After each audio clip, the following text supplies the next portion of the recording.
केदारनाथ यात्रा की शुरुआत कैसे हुई थी? जानिए चौंकाने वाली कहानी दोस्तों। आज मैं आपको एक ऐसी कहानी सुनाने जा रही हूँ जो सिर्फ एक तीर्थ की कहानी नहीं है। ये कहानी है उस दर्द की जो 5 भाइयों के दिलों में सदियों तक सुलगता रहा। ये कहानी है उस पछताव की जो किसी बड़े से बड़े महायोद्धा को भी झुका देती है। ये कहानी है उस महादेव की जो छुपते हैं लेकिन मिलते ज़रूर हैं। बस आपके दिल में सच्चाई होनी चाहिए। हिमालय की गोद में जहाँ बादल पहाड़ों को चूमते हैं, जहाँ नदियाँ बर्फ से जन्म लेती है और हाँ, हवा में खुद देवता की सांसें घुली है। हाँ, एक जगह ऐसी है जिनका नाम है केदारनाथ। समुद्र तल से करीब 3500 मीटर की ऊंचाई पर, जहाँ पहुंचना आसान नहीं तो बैठ जाइए, सांस लीजिए और इस कहानी में उतर जाइए। दोस्तों, आज हम एक नई कहानी और एक नया वीडियो लेकर आपकी सेवा में उपस्थित हुए हैं। आज की कथा अत्यंत ज्ञानवर्धक और प्रेरणादायक है। कथा शुरू करने से पहले आपसे एक विनम्र निवेदन है। शास्त्रों में कहा गया है कि अधूरी छोड़ी गई कथा दुख और पाप का कारण बनती है, इसीलिए इसे अंत तक अवश्य सुने। और अगर आप अपनी माँ से सच्चा प्रेम करते हैं तो इस वीडियो को लाइक करें और हमारे चैनल को सब्सक्राइब करना और कमेंट में माँ लिख कर अपना समर्थन दें। तो आइए बिना किसी विलंब के आरंभ करते हैं आज की प्रेरणादायक कथा। कुरुक्षेत्र का मैदान 18 दिन का महायुद्ध, लाखों योद्धा मारे गए, खून से धरती लाल हो गई थी।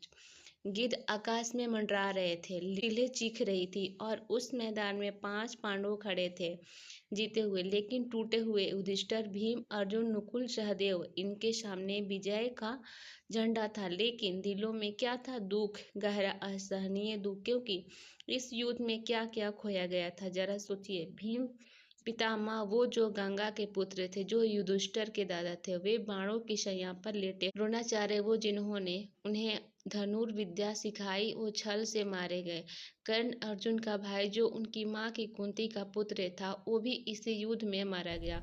और सबसे बड़ा पाप, गुरु की हत्या, बंधुओं की हत्या, अपने घर के लोगों की हत्या। युधिष्ठिर के मन में एक आग जल रही थी, पश्चाताप की आग। वो बार बार सोचते थे कि क्या ये युद्ध जरूरी था? क्या इतने प्राणों की आहुति देकर जो राज्य मिला है वो पाप से सहना नहीं? क्या ये कभी इस पाप से मुक्ति हो सकते हैं?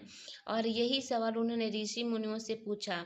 जवाब आया, युधिष्ठिर, इस पाप से मुक्ति केवल भगवान शिव दे सकते हैं। वही एकमात्र देवता हैं, ब्रह्म हत्या के पाप को धो सकते हैं। जाओ, उनके पास जाओ, उन्हें मना लो। लेकिन यहाँ एक बड़ी समस्या थी।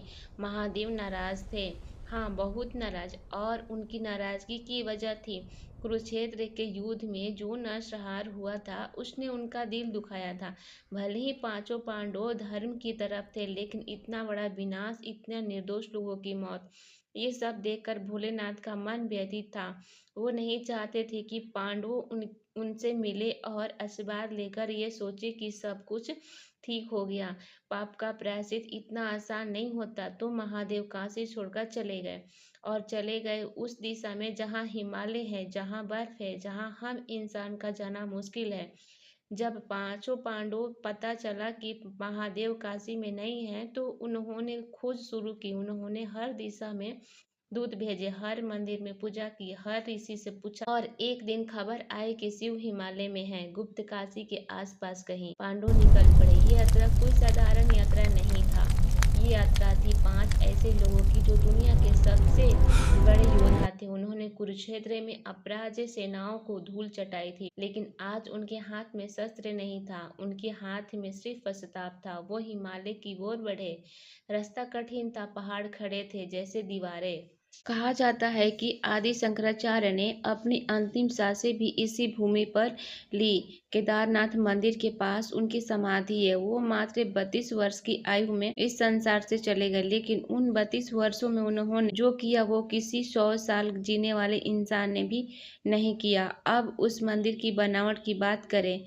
पत्थर की विशाल शिलाओं से निर्मित ये मंदिर बिना किसी जोड़ने वाले पदार्थ के बस पत्थरों को एक दूसरे पर रख कर बनाया गया, और ये मंदिर हजारों साल से खड़ा है। तूफान आए, बर्फबारी हुई, भूकंप आए, नदियाँ उफनी लेकिन खड़ा रहा।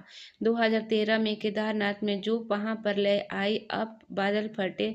जब मंदाकिनी नदी में तांडव किया, जब पूरी घाटी में कहर बरपा, तभी ये मंदिर खड़ा रहा। जो मलबा और पत्थर आए वो मंदिर के पीछे रुक गए। मंदिर के पीछे एक विशाल पत्थर था जिसने बाढ़ को रोक लिया। मंदिर की बिल्कुल सुरक्षित। लोग इसे चमत्कार कहते हैं और शायद यही सच है। केदारनाथ उत्तराखंड के रुद्रप्रयाग जिले में है। मंदाकिनी नदी के किनारे गढ़वाल हिमालय की गोद में गौरी कुंड से केदारनाथ तक करीब 16 किलोमीटर की पैदल यात्रा है। यह रास्ता आसान नहीं है, लेकिन इस रास्ते पर चलते हुए जो नज़ारे मिलते हैं वो शायद दुनिया में कहीं नहीं मिलते। बर्फ से ढके पहाड़, हरे भरे बुग्याल यानी कि ऊंचाई पर स्थित घास मैदान, झरने पहाड़ उतरते हैं जैसे आसमान से दूध बह रहा हो और हवा में ठंडक हो, हड्डियां तक पहुंचती है। जब आप केदारनाथ मंदिर के सामने पहुंचते हैं तो पहली नज़र में आपको जो दिखता है वो आपको भीतर से हिला देता है। एक विशाल भव्य प्राचीन मंदिर, पत्थरों से बना ग्रे रंग के पत्थर, मंदिर के पीछे बर्फ से ढाका केदारनाथ पर्वत और मंदिर के अंदर वो शिवलिंग त्रिकोणीय उभरा हुआ जिस पर श्रद्धालु घी लगाते हैं, फूल चढ़ाते हैं और रो पड़ते हैं। क्यों रोते हैं लोग, कोई नहीं जानता। शायद वो एहसास जो वहाँ होता है, वो एहसास कि कोई देख रहा है, कोई सुन रहा है, कोई समझ रहा है, वही इंसान को तोड़ देता है अच्छे अच्छे अर्थों में। अब एक और बात बताती हूँ जो बहुत कम लोग जानते हैं। जब ये दिव्य बैल जमीन समाया था तो उसके अलग अलग अंग अलग अलग जगहों पर प्रकट हुए। बैल की पीठ केदारनाथ में और बाकी अंग ओभी के कहे गए बैल की भुजाएं यानी आर्म्स तुंगनाथ में प्रकट हुई। तुंगनाथ जो दुनिया का सबसे ऊंचा शिव मंदिर है। बैल की नाभि मध्य महेश्वर में, बैल का मुंह रुद्रनाथ में और बैल की जटाएं कल्पेश्वर में। ये पांचों मिलकर बनते हैं पंच केदार। इन पांचों की यात्रा करने का अर्थ है शिव के उस पूरे रूप को दर्शन करना जो कुरुक्षेत्र के बाद प्रकट हुआ था। ये सिर्फ एक क्या यात्रा नहीं, ये एक अनुभव है जो आपको बदल देता है। मंदिर मई महीने में खुलता है और नवंबर में बंद हो जाता है। सर्दियों में जब केदारनाथ में 3 से 4 मीटर बर्फ पड़ती है तब मंदिर बंद हो जाता है और शिव की ऊखी मठ में पूजा होती है। और जब वसंत आता है, जब बर्फ पिघलती है, जब फूल खिलते हैं, तब मंदिर फिर से खुलता है और हजारों श्रद्धालु आते हैं। यही चक्री नदिया से केदारनाथ की यात्रा सिर्फ एक मंदिर तक पहुंचने की यात्रा नहीं, ये पूरे एक अनुभव की यात्रा है। गौरी कुंड से यहाँ पैदल यात्रा शुरू होती है। यहाँ एक गर्म पानी का कुंड है जहाँ माँ पार्वती ने भगवान शिव को पाने के लिए तपस्या की थी। भीम बलि रास्ते में एक पड़ाव, यहाँ भीम ने आराम किया था। ऐसा माना जाता है निचोली रास्ता और कठिन होने लगता है। गणूर चटी यहाँ से केदारनाथ दिखने लगता है और पहली नजर में ही दिल भर आता है। वासुकी ताल केदारनाथ से आगे एक झील, क्रिस्टल साफ पानी, पहाड़ों का प्रतिबिंब जिसे धरती ने एक दर्पण बना लिया हो। और मंदिर के पास आदि शंकराचार्य की समाधि, उस महान व्यक्ति की जिन्होंने तीर्थ को नया जीवन दिया। शिव के 3 मुख्य रूप हैं, ब्रह्मा विष्णु महेश, लेकिन शिव के जो रूप केदारनाथ में प्रकट हुए हैं वो उनके सबसे निराले रूप है। यहाँ शिव ज्योतिर्लिंग है, यानी वो शिव ज्योतिर्लिंग जिसका कोई आदि नहीं, कोई अंत नहीं। भारत में 12 ज्योतिर्लिंग है और केदारनाथ उनमें से एक है। सबसे ऊंचाई पर स्थित माना जाता है कि जो व्यक्ति इन 12 ज्योतिर्लिंग के दर्शन कर लेता है उसे जन्म मरण के चक्र से मुक्ति मिल जाती है। लेकिन केदारनाथ का महत्व इससे भी बड़ा है क्योंकि यहाँ शिव स्वयं प्रकट हुए हैं। किसी ने मूर्ति बनाई, शिव ने खुद यहाँ अपना रूप रख दिया, इसीलिए स्वयंभू शिवलिंग कहते हैं। स्वयंभू जो खुद प्रकट हुए, जिसे किसी ने बनाया नहीं।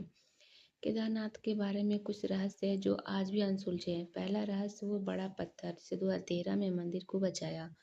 वो पत्थर कहा गया है, वो इतना बड़ा पत्थर कहाँ था, कैसे आया और वह ठीक उसी जगह क्यों रुका जहाँ रुकने से मंदिर बसता है। दूसरा रहस्य, केदारनाथ मंदिर की दीवारें किसी जोड़ने वाले पदार्थ बिना कैसे खड़ी हजारों साल से, इतने भूकंप और तूफान के बाद भी। तीसरा रहस्य, मंदिर के एक अंदर गर्भगृह है, उनमें एक रहस्य कक्ष है जहाँ आम लोगों का प्रवेश नहीं। क्या उसमें कोई कोई नहीं जानता, एक बात और शिव को महाकाल कहते हैं। समय से परे शिव को भैरव कहते हैं। भयंकर शिव को नटराज कहते हैं, नृत्य करने वाले। लेकिन केदारनाथ में शिव का एक और रूप दिखता है, करुणा का रूप, जो पांडवों को क्षमा कर सका, जो अपराधियों को भी गले लगाता है। जब वह सच्चे मन से यहाँ आते हैं, जो भोले हैं, इसीलिए भोलेनाथ गंगाधर है। गंगा को अपनी जटाओं में समाये हुए शंकर है, जो शांति से देते हैं। और ये वजह है कि केदारनाथ में जब कोई पहुंचता है तो वह अपना बोझ उतार देता है। जो डर है, जो दर्द है, पछतावा है, सब यहाँ छूट जाता है और खाली हाथ लौटता है। लेकिन खाली दिल से नहीं, भरा हुआ होता है एक अजीब सी तृप्ति से। सनातन धर्म में 4 पुरुषार्थ है, धर्म, अर्थ, काम, मोक्ष। और केदारनाथ में मोक्ष की यात्रा। मोक्ष यानी मुक्ति, जन्म मरण के चक्र से मुक्ति, अहंकार से मुक्ति, भ्रम से मुक्ति। केदारनाथ में जाने वाले हर इंसान कहीं न कहीं यही खोज रहा होता है। कोई इसे समझ कर नहीं आता, लेकिन आत्मा जानती है। जब आप उस मंदिर में खड़े होते हैं और शिवलिंग को देखते हैं तो एक पल के लिए, बस एक पल के लिए सब कुछ रुक जाता है। ना भूत, ना भविष्य, वो पल। और उस पल में, उस खालीपन में कुछ होता है। शायद वही मोक्ष है, शायद वही भगवान से मिलना है। जब पांडवों ने शिव का आशीर्वाद पाया तब उन्होंने एक और निर्णय लिया। उन्होंने राज्य छोड़ दिया। हाँ, जो राज इतनी मुश्किल से जीता था उसे उन्होंने छोड़ दिया। युधिष्ठिर ने परीक्षित को राज्य सौंप दिया और पांचों पांडव द्रौपदी के साथ स्वर्गारोहण के लिए निकल पड़े। वो रास्ता भी हिमालय से गुजरता था और कहा जाता है कि केदारनाथ से ही उन्होंने अपनी अंतिम यात्रा शुरू की थी। वो बढ़ते गए एक एक करके। द्रौपदी पहले गिरी, फिर नकुल, सहदेव, अर्जुन, भीम और अंत में स्वर्ग की सीढ़ियां पर युधिष्ठिर अकेले चले, क्योंकि वह एकमात्र ऐसे इंसान थे जो सच्चाई के मार्ग पर सबसे डटे रहे। और महादेव का आशीर्वाद अभी उनके सामने। साथ केदारनाथ वो जगह है जहाँ से पांडवों ने अंतिम विदाई ली, जहाँ से उन्होंने मोक्ष की ओर कदम बढ़ाया। यही इस स्थान की पवित्रता है। दोस्तों, ये कहानी जो मैंने आपको सुनाई, ये सिर्फ धार्मिक कहानी नहीं है, ये एक जीव का सबक है। सबक, गलतियाँ होती है, पाप होते हैं, इंसान भटकता है, लेकिन अगर दिल में सच्चाई है और पछतावा है तो सच्चा है तो भगवान माफ करते हैं। पांडव योद्धा थे, तत्पर थे, लेकिन जब वो महादेव के सामने आए तो वह सिर्फ इंसान थे, कमजोर, टूटे हुए। और उसी टूटेपन में महादेव ने उन्हें जोड़ा। यही है केदारनाथ की असली कहानी। ये कहानी टूटे हुए लोगों की जगह है, जो थके आए हैं, जो बोझ उठाए आए हैं, जो खोए हैं। महादेव यहाँ छुपे नहीं हैं। अब पांडवों ने उन्हें खोज लिया और उसके बाद से वो यही है, इस शिवलिंग में, इन्हीं पत्थरों में से, हवा में, इस नदी में, यही केदारनाथ है। महादेव, जाइए, एक बार जरूर जाइए, लेकिन तैयारी करके जाइए। सिर्फ जूती और जैकेट की तैयारी नहीं, दिल की तैयारी। अहंकार उतार कर जाइए, आप छाया छोड़ कर जाइए। और जब उस शिवलिंग के सामने खड़े हो तो बस एक काम करना, आंखें बंद कर लेना और महसूस करना, वो